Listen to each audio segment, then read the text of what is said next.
नमस्कार, स्वागत है आपका हमारे इस YouTube चैनल पर। मैं मुनमुन श्रीवास्तव आपका हार्दिक अभिनंदन करता हूं। दिल्ली विश्वविद्यालय में अब कुछ ही दिनों में दाखिले की दौड़ शुरू होने वाली है, लेकिन इससे पहले अभी इंद्रप्रस्थ कॉलेज फॉर वुमेन ने अपना जो है 100वां स्थापना दिवस मनाया और हमारे साथ मौजूद हैं देश की जानी मानी ओडिसी नृत्यांगना और गुरु मायाधर राउत की शिष्या मधुमिता राउत। आइए इनसे बात करेंगे दिल्ली विश्वविद्यालय के इंद्रप्रस्थ कॉलेज के बारे में, पल पल बदलती हुई दिल्ली विश्वविद्यालय की जो है तमाम घटनाओं के बारे में और किस तरह का संदेश अब जो है वो दिया जा रहा है और लड़कियां पढ़ाई में अब कितनी अव्वल हो गई हैं।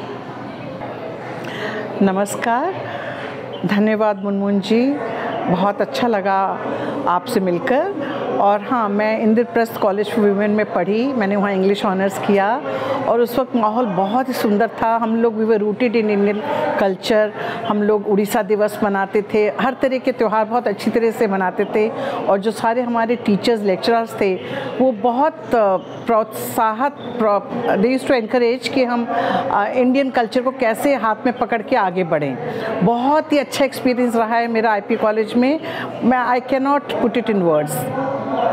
अभी जो 100 साल पूरे हुए हैं और बहुत भव्य कार्यक्रम हुआ इंद्रप्रस्थ कॉलेज में, तो अभी क्या लगता है 8 लड़कियों से शुरू हुआ था ये कॉलेज और आज उच्च शिक्षा में काफ़ी नाम कमा रहा है, कैसे देखती हैं आप अपने कॉलेज को? जब हम थे तब भी जो माहौल था बहुत ही सीरियस था पढ़ाई के लिए।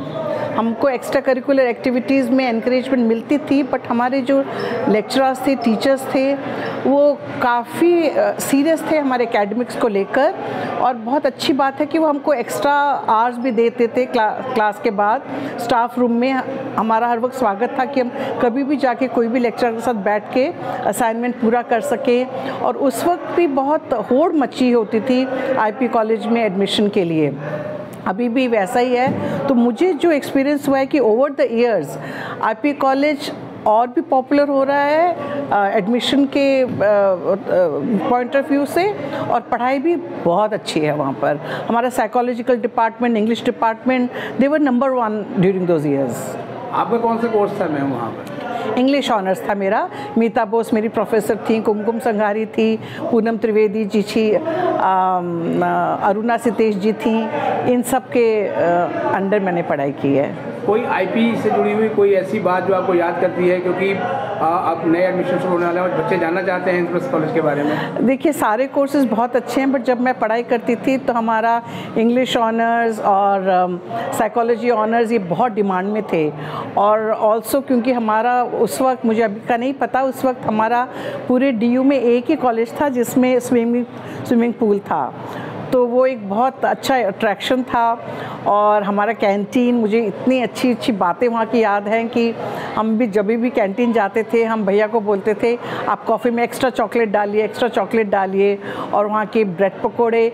और एक छोटा सा वाक्य है कि हम लोग इंग्लिश डिपार्टमेंट से आप अगर जाएँ स्विमिंग पूल या कैंटीन तो आपको साइकोलॉजी डिपार्टमेंट क्रॉस करके जाना होता था। हम अवॉइड करते थे क्योंकि साइकोलॉजिस्ट में पकड़ लेते कि आइए हमारा सब्जेक्ट बन जाइए, हमारा सब्जेक्ट बन जाइए। और ये छोटी छोटी यादें हैं जो अभी जुड़ी हुई हैं कॉलेज से बहुत, और बड़ा अच्छा लगता है। मैं जाती हूँ बीच में, मनस्वी योगी वो थी in charge of everything, she was managing the, हमारे कॉलेज आई थिंक पहला कॉलेज था जिसने मास मीडिया का कोर्स भी शुरू किया था। That's right. तो उसका कोई ना कोई, उससे जुड़े हुए कोई ना कोई कार्यक्रम में मैं जाती आती रहती थी। तो I am still in touch with my college. अभी आपका कॉलेज जाना होता है कि नहीं? बहुत कम हो गया जब से ये मनस्वी योगी जी अब नहीं काम करती वहाँ पर। तो आई थिंक बहुत नए लोग आ गए हैं जो शायद मेरे विषय में नहीं जानते हैं, तो हल्का सा गैप आ गया है। दिल्ली विश्वविद्यालय में पहले कट ऑफ सिस्टम से एडमिशन होते थे, अब सीयूटी आ चुका है, तो आप इस बदलाव को कैसे देखती हैं? देखिए, बदलाव तो अच्छा है, इट्स ओके, बट एक चीज़ जो रिसेंट डेवलपमेंट है और कुछ स्टूडेंट्स ने मुझे बताया भी है, वो कि जो फीस स्ट्रक्चर है इट डजंट सूट देम। तो मेरा तो यही एक रिक्वेस्ट रहेगा वाइस चांसलर से कि वो थोड़ा सा इस पर ध्यान दे कि क्यों फ़ीस इतनी बढ़ती जा रही है कि जो लो मिडिल क्लास लोग हैं वो उसको अफोर्ड नहीं कर पा रहे। Earlier IP was accessible to everybody, now it's not so. तो फीस बहुत ज़्यादा बढ़ गया है, और उसमें अगर आप ऐड करें हॉस्टल का, कैंटीन का, जो भी है उनका खाने का, मेस का, तो ये अनअफोर्डेबल हो जाता है। तो वो थोड़ा सा ध्यान रखना है, but cut off it's okay, you go as per the time कि आपको कैसे करना है, बट ये फीस का मैं ध्यान देना चाहूँगी। DU के vice chancellor professor Yogesh Singh ने अभी पिछले दिनों FSS स्कीम भी शुरू की कि जो बच्चे आर्थिक रूप से थोड़े कमज़ोर हैं उनको आर्थिक सहायता मिले, इसको कैसे देखती हैं? बट कितने को आप आर्थिक सहायता दे सकते हैं ना, इससे तो अच्छा है कि आप फीस को थोड़ा कम कर लीजिए, कोई सब्सिडी कहीं से ले जाए, आइए एजुकेशन मिनिस्ट्री कहीं से, क्योंकि IP की फ़ीस बड़ी महंगी है। हाँ, वहाँ हॉस्टल खर्च भी काफ़ी है। जी जी जी। तो और मुझे लगता है कि DU के ये one of the costliest colleges में एक। राइट। तो आपको लगता है बीइंग एलुमनी जो है वो ये कम होना चाहिए? हाँ, मैं तो कह रही हूँ, मैं तो रिक्वेस्ट कर रही हूँ वाइस चांसलर से कि आप प्लीज़ इस मुद्दे पर थोड़ा ध्यान और लाइए, और कुछ ना कुछ करके हल्का सा फीस स्ट्रक्चर 20% कुछ है कम करना चाहिए। दिल्ली विश्वविद्यालय में पिछले दिनों एडमिशन भी कम हुए हैं मैम। हाँ, तो क्या कारण आपको लगता है? प्राइवेट ऑर्गेनाइजेशन या कहीं ना कहीं लेंदी जो व्यवस्था हो गई है उसकी वजह से? व्यवस्था है, और MA का तो मुझे पता है कि इतने सीट रिजर्व्ड हो जाते हैं कि जनरल कैटेगरी के कुछ कम रह जाते हैं, तो फिर स्टूडेंट्स बोलते हैं हम विदेश चले जाएं या फिर हम दूसरा कुछ कोर्स कर लें। एक होड़, इतनी मुश्किल वाली होड़ है कि लोग मोटिवेट की जगह डिस्करेज हो जाते हैं। CUT आने के बाद कोचिंग संस्थान बहुत बढ़ गए हैं, क्योंकि 12th के मार्क्स का महत्व कम हो गया है, केवल CUT में एडमिशन हो रहे हैं। तो क्या इस दिशा में भी सोचने की ज़रूरत है? एकदम सोचने की ज़रूरत है। और मैं थोड़ा सा सेल्फिश हूँ, मैं चाहती हूँ कि जो दिल्ली से पढ़े हुए हैं, दिल्ली में रहते हैं, उनकी तरफ थोड़ा सा ध्यान जाना चाहिए, क्योंकि वो यहाँ पढ़े हैं, स्कूलिंग यहाँ है, घर है, ये है, फिर उनको एडमिशन ही नहीं मिलता 0.5% में, 1% में। मतलब तो ये है कि दिल्ली में रहने वालों को हाँ, DU में थोड़ा सा वेटेज मिलना चाहिए, थोड़ा सा प्रेफरेंस मेरे हिसाब से मिलना चाहिए। तो इसके लिए आप क्या सलाह देंगी आप DU के वाइस? मेरे को पता नहीं, एक्सपर्ट्स ही, you know, the vice chancellor would know better than me कि how you bring all the experts in a committee, and क्या क्या आपके पास ऑप्शंस हैं, क्या आप उस पर उसको अप्लाई करिए। आप जो है वो बच्चों को इतने बढ़िया तरीके से नृत्य सिखाती हैं, और खुद DU से पढ़ी हुई हैं, और DU में कल्चर को बहुत प्रमोट किया जाता है। IP में यस, IP में यस। लगता है कि मतलब जो है वो बच्चे अब अपनी संस्कृति से जुड़ना चाहते हैं? अरे यस, वेरी मच सो। अभी भी मेरे पास स्टूडेंट्स हैं जो फिज़िक्स ऑनर्स कर रहे हैं, मिरांडा में हैं, she is a Bangladeshi and she is studying physics, and they are 2 more, they all come, Delhi university से आते हैं बहुत लोग, अभी भी इंटरेस्ट है, एंड यूथ में तो इंटरेस्ट रहा ही है। आप तो देखिए 5000 साल से चल रहा है हम लोगों का ये, कितने इन्वेडर्स आए, कितने अपने अपने संस्कृति हमारे ऊपर थोपने की कोशिश की, बट क्लासिकल डांस तब भी था, अब भी है, और आगे भी रहेगा।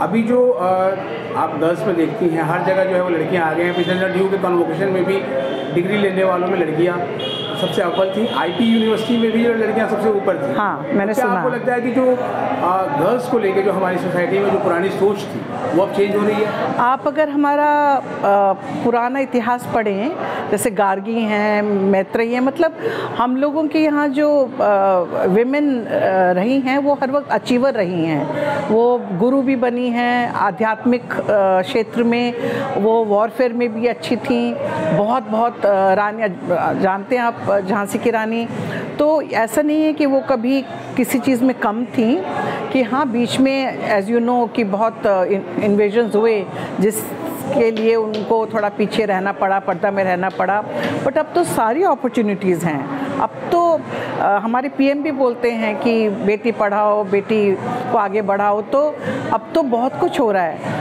और लेडीज़ को अपॉर्चुनिटी भी मिल रही है। And I personally feel that they are more focused, they are very hard working and they can actually become great achievers. अगर आपसे पूछा जाए मैम कि DU की USP क्या है तो क्या बताएंगी?